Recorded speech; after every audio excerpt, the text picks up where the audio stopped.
शान्ताकारं भुजगशयनं पद्मनाभं सुरेशं विश्वाधारं गगनसदृशं मेघवर्णं शुभांगं लक्ष्मीकान्तं कमलनयनं योगिर्भिध्यानगमयं वन्दे विष्णुं भवभयहरं सर्वलौकिकनाथम्।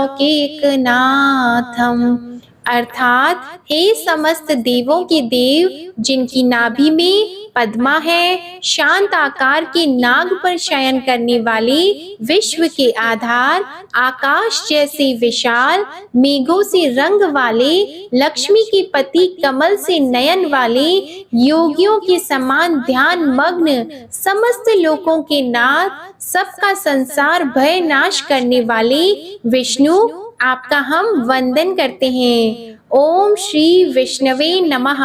अधिक मास ही वह समय होता है जिसमें धार्मिक कार्यों के साथ ही चिंतन, मनन, ध्यान, योग आदि के माध्यम से व्यक्ति अपने शरीर में समाहित इन पंच महाभूतों का संतुलन स्थापित करने का प्रयास करता है। इसलिए अधिक मास के दौरान किए गए कार्यों से व्यक्ति हर 3 साल में परम निर्मलता को प्राप्त करके नई ऊर्जा से भर जाता है। अधिक मास को मल मास भी कहा जाता है। अधिक मास में मंगल कार्यों की अपेक्षा विशेष व्रत एवं पुण्य कारक कृतियां की जाती है, इसलिए इसे पुरुषोत्तम मास भी कहा जाता है। इस मास में भगवान विष्णु की पूजन का विशेष महत्व है, क्योंकि वह इस मास के स्वामी हैं। शिव पूजन का भी इस मास में महत्व होता है। भगवान विष्णु का निवास पीपल के पेड़ में होता है। अधिक मास में नियमित रूप से पीपल के वृक्ष के नीचे दीपक लगाना श्रेष्ठकर होता है। गाय के दूध से अभिषेक भी करना चाहिए। पेड़ में प्रतिदिन जल का सिंचन करना चाहिए। अधिक मास धार्मिक तथा आध्यात्मिक उन्नति तथा शरीर और मानसिक विकास को करने का पुरुषोत्तम मास का समय श्रेष्ठ होता है। आज अधिक मास प्रारंभ हो गया है। इस महीने के महात्म्य की कथा हर दिन नियम से आप हमारे चैनल पर श्रवण करेंगे और इसी के साथ आप अंत में गीता के पाठ का भी श्रवण करेंगे, क्योंकि अधिक मास में इसका श्रवण करने से अनंत गुना फल की प्राप्ति होती है। आइए अब प्रारंभ करते हैं श्री पुरुषोत्तम मास महात्म्य का अध्याय 1। इस अध्याय में सूत जी मुनियों से तीर्थों का वर्णन तथा सुखदेव जी के आगमन का वर्णन और नारद मुनि का भगवान नारायण से परोपकार के लिए प्रश्न करने का वर्णन है। कल्प वृक्ष के समान फलदाता, वृंदावन में विनोद विहार करने वाले, अनेक कलाओं के स्वामी श्री पुरुषोत्तम की मैं वंदना करती हूँ। यज्ञ करने हेतु नैमिषारण्य में देवल, असित, पैल, सुमंत, पिपलयान, सुमति, कश्यप, पर्वत, अंगिरा, वामदेव, अगस्त्य, पांडव्य, कात्यायन, कपिल, गौतम, कौशिक, ऋतु, अत्रि आदि ब्रह्मनिष्ठ और वेद पाठी ऋषि अपने अपने शिष्यों सहित लोक कल्याण के विचार से सब एकत्र हुए। तीर्थाटन करते हुए इसी समय सूत जी महाराज भी उधर आ गए।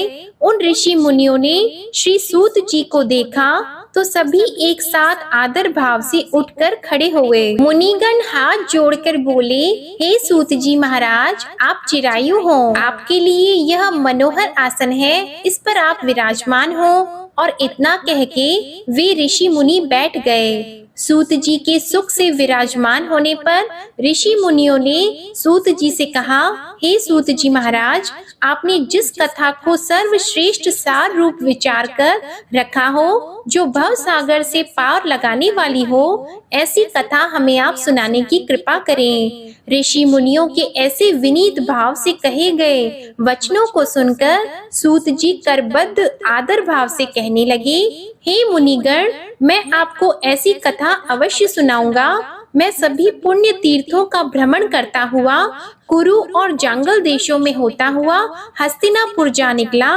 वहां सुना कि महापुण्यात्मा राजा परीक्षित अनेक मुनियों सहित अपने राज्य को त्याग कर गंगा तट पर आए हैं। हे ऋषिजनों, मैं वहां अपने मन की शंकाओं के समाधान हेतु गया तो वहीं मैंने भगवान के महातेज से युक्त प्रतापी महामुनि श्री शुकदेव जी के दर्शन का लाभ पाया। महामुनि श्री शुकदेव जी को जब अन्य ऋषियों ने दूर से देखा तो सबके सब एक साथ हाथों को बांधे खड़े रह गए। श्री शुकदेव जी को उन मुनियों ने अपने बनाए हुए कमल कर्णिका पत्र की भांति उच्च आसन पर विराजमान किया। सूत जी बोले, हे मुनिगण, राजा परीक्षित ने श्री शुकदेव जी से पवित्र श्रीमद् भागवत की मोक्ष दिलाने वाली परम सुंदर कथा को सुना और मुक्ति प्राप्त कर ली। उसी कथा का श्रवण कर मैं यहाँ आप लोगों के निकट आया हूँ। यह सुनकर ऋषि बोले, हे सूत जी, आप अन्य सभी कथाओं को छोड़कर हमें वेद व्यास जी के श्री मुख से सुनी हुई पवित्र कथा को ही सुनाने की कृपा करें। सूत जी बोले, ऋषियों, मैं आपको श्री व्यास जी से सुनी उस कथा को सुनाता हूँ। एक समय श्री नारद जी भगवान नारायण के निवास स्थल पर जा पहुँचे। नारद जी ने भगवान नारायण को साष्टांग दंडवत कर देवों के देव नारायण की हाथ जोड़कर स्तुति की और कहा, सरितपते, आप सत्यव्रती हो, आप ही सत्य और सत्य का सार रूप सत्य से उत्पन्न हो। कुटुंब और मोह में फंसे रहने वालों के हित के लिए मुझको कोई ऐसा विचार बताइए जिससे मेरा और उन आसक्त प्राणियों का उपकार हो सके।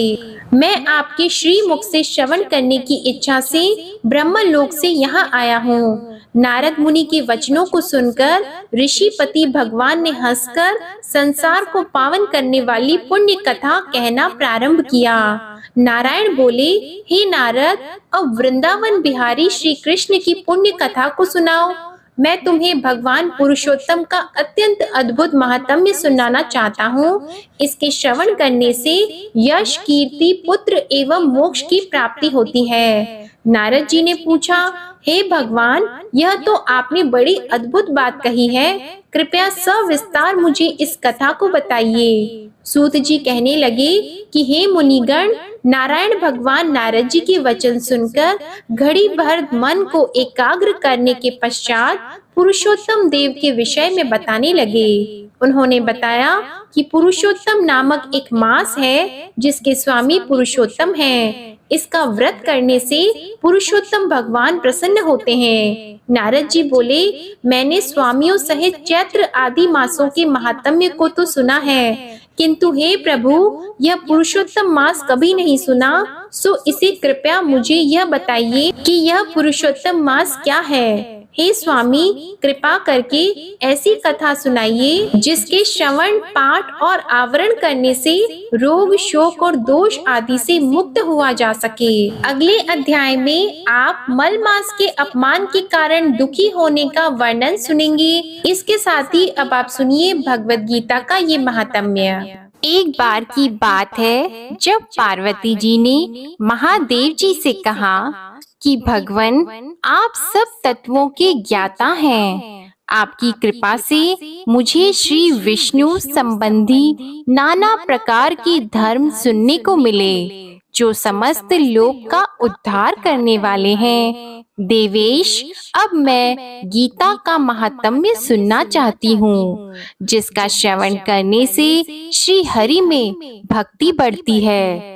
तब श्री महादेव जी बोले, जिनका श्री विग्रह अलसी के फूल की भांति श्याम वर्ण का है, पक्षी राज गरुड़ ही जिनके वाहन हैं, जो अपनी महिमा से कभी च्युत नहीं होते तथा शेष नाग की शैया पर शयन करते हैं, उन भगवान महाविष्णु की हम उपासना करते हैं। एक समय की बात है, मुर दैत्य के नाशक भगवान विष्णु शेष नाग के रमणीय आसन पर सुखपूर्वक विराजमान थे। उस समय समस्त लोगों को आनंद देने वाली भगवती लक्ष्मी ने आदर पूर्वक प्रश्न किया, श्री लक्ष्मी जी ने पूछा, भगवान, आप संपूर्ण जगत का पालन करते हुए भी अपने ऐश्वर्य के प्रति उदासीन से होकर जो इस क्षीर सागर में नींद ले रहे हैं, इसका क्या कारण है?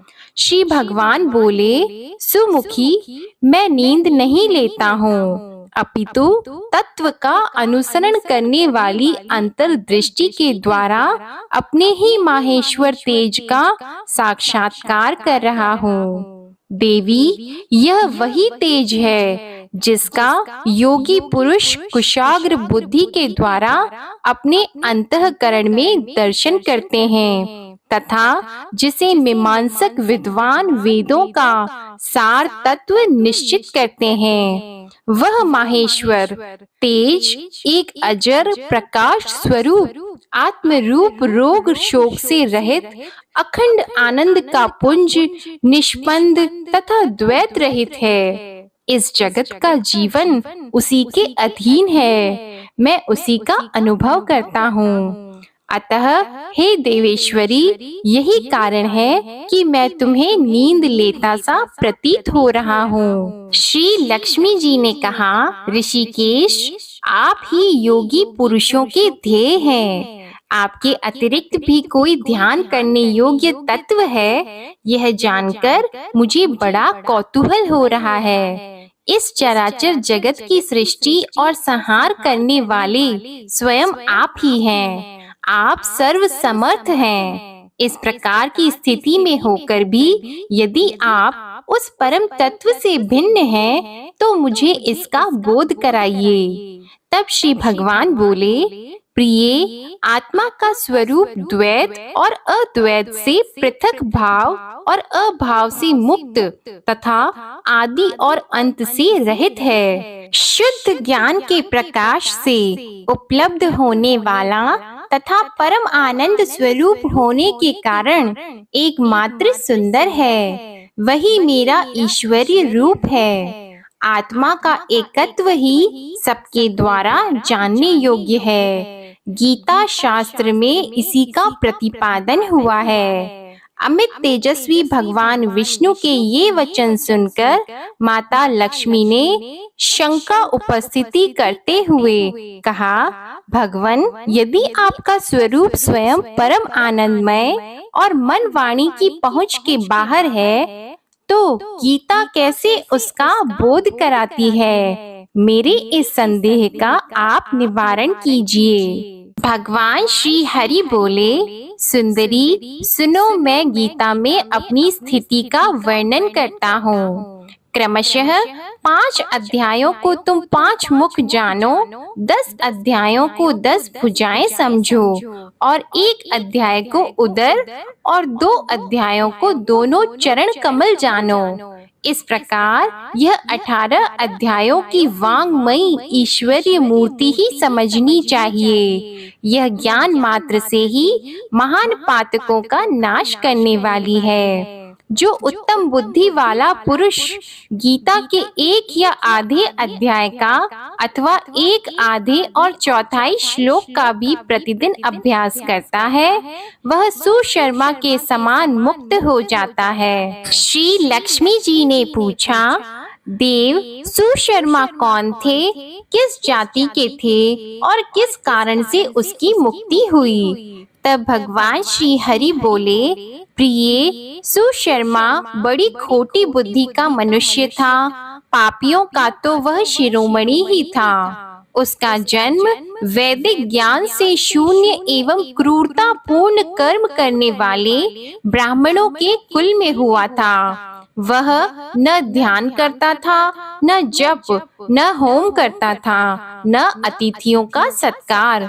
वह लंपट होने के कारण सदा विषयों के सेवन में ही आसक्त रहता था। हल जोतता और पत्ते बेचकर जीविका चलाता था। उसे मदिरा पीने का व्यसन था और वह मांस भी खाया करता था। इस प्रकार उसने अपने जीवन का दीर्घ काल व्यतीत कर दिया। एक दिन मूढ़ बुद्धि सुशर्मा पत्ते लाने के लिए किसी ऋषि की वाटिका में घूम रहा था। इसी बीच में काल रूपधारी काले सांप ने उसे डस लिया। सुशर्मा की मृत्यु हो गई।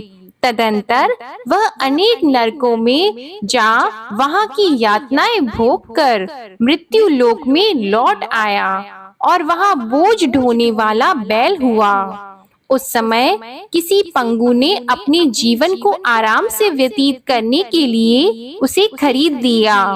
बैल ने अपनी पीठ पर पंगु का भार ढोते हुए बड़े कष्ट से 7-8 वर्ष बिताए।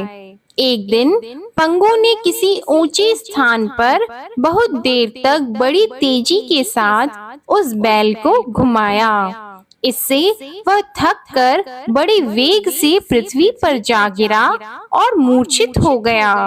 उस समय वहां कुतूहलवश आकृष्ट होकर बहुत से लोग एकत्रित हो गए। उस जन समुदाय में से किसी पुण्यात्मा व्यक्ति ने उस बैल का कल्याण करने के लिए उसे अपना पुण्य दान किया। तत्पश्चात कुछ दूसरे लोगों ने भी अपने अपने पुण्यों को याद करके उन्हें उसके लिए दान किया। उस भीड़ में एक वेश्या भी खड़ी थी। उसे अपने पुण्य का पता नहीं था, तो भी उसने लोगों की देखा देखी उस बैल के लिए कुछ त्याग किया।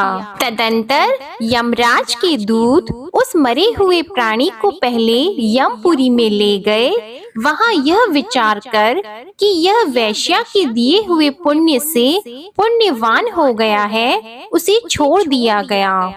फिर वह भूलोक में आकर उत्तम कुल और शील वाले ब्राह्मणों के घर में उत्पन्न हुआ। उस समय भी उसे अपने पूर्व जन्म की बातों का स्मरण बना रहा। बहुत दिनों के बाद अपने अज्ञान को दूर करने वाले कल्याण तत्व का जिज्ञासु होकर वह उस वैश्या के पास गया और उसके दान की बात बताते हुए उसने पूछा, तुमने कौन सा पुण्य दान किया था? वैश्या ने उत्तर दिया, वह पिंजरे में बैठा हुआ तोता प्रतिदिन कुछ पढ़ता है, उससे मेरा अंतःकरण पवित्र हो गया है। उसी का पुण्य मैंने तुम्हारे लिए दान किया था। इसके बाद उन दोनों ने तोते से पूछा। तब उस तोते ने अपने पूर्व जन्म का स्मरण करके प्राचीन इतिहास कहना आरंभ किया। शुक बोला, पूर्व जन्म में मैं विद्वान होकर भी विद्वता के अभिमान से मोहित रहता था। मेरा राग द्वेष इतना बढ़ गया था कि मैं गुणवान विद्वानों के प्रति भी ईर्ष्या भाव रखने लगा। फिर समय अनुसार मेरी मृत्यु हो गई और मैं अनेकों घृणित लोकों में भटकता फिरा। उसके बाद इस लोक में आया। सद्गुरु की अत्यंत निंदा करने के कारण तोते के कुल में मेरा जन्म हुआ। पापी होने के कारण छोटी अवस्था में ही मेरे माता पिता से वियोग हो गया। एक दिन मैं ग्रीष्म ऋतु में तपे हुए मार्ग पर पड़ा था। वहां से कुछ श्रेष्ठ मुनि मुझे उठा लाए और महात्माओं के आश्रय में आश्रम के भीतर एक पिंजरे में उन्होंने मुझे डाल दिया। वहीं मुझे पढ़ाया गया। ऋषियों के बालक बड़े आदर के साथ गीता के प्रथम अध्याय की आवृत्ति करते थे। उन्हीं से सुनकर मैं भी बारंबार पाठ करने लगा। इसी बीच में एक चोरी करने वाले बहेलिये ने मुझे वहां से चुरा लिया। तत्पश्चात इस देवी ने मुझे खरीद लिया। यही मेरा वृतांत है जिसे मैंने आप लोगों से बता दिया। पूर्व काल में मैंने इस प्रथम अध्याय का अभ्यास किया था, जिससे मैंने अपने पाप को दूर किया है। फिर उसी से इस वैश्या का भी अंतःकरण शुद्ध हुआ है और उसी के पुण्य से ये द्विज श्रेष्ठ सुशर्मा भी पाप मुक्त हुए हैं। इस प्रकार परस्पर वार्तालाप और गीता के प्रथम अध्याय के महात्म्य की प्रशंसा करके वे तीनों निरंतर अपने अपने घर पर गीता का अभ्यास करने लगे। फिर ज्ञान प्राप्त करके वे मुक्त हो गए। इसलिए जो भी मनुष्य श्रीमद् भगवद गीता के प्रथम अध्याय को पढ़ता, सुनता और अभ्यास करता है, उसे इस भव सागर को पार करने में कोई कठिनाई नहीं होती और वह मनुष्य भगवान श्री विष्णु के लोक को जाता है। बोलो भगवान श्री हरि नारायण की जय। भगवद गीता के प्रथम अध्याय का महात्म्य समाप्त हुआ। ओम नमो भगवते वासुदेवाय नमः। यह थी आज की अधिक मास महात्म्य की कथा। आशा करती हूँ आपको आज की कथा अच्छी लगी होगी और आप हमारे आने वाले वीडियो का भी इंतजार करेंगे।